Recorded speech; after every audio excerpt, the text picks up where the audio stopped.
जय योगेश्वर. संक्रांतीला पतंग उडवण्याची पद्धत आहे.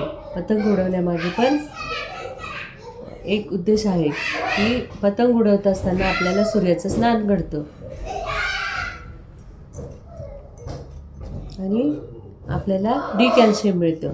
पतंग ज्याप्रमाणे आकाशात उंच उडतात आणि खूप सुंदर दिसतात, रंगीबेरंगी पतंग दिसतात, हिरवे, लाल, निळे, पिवळे, पण त्याचप्रमाणे ते पतंग जेव्हा तुटला तर तो कुठेही जाऊन पडतो.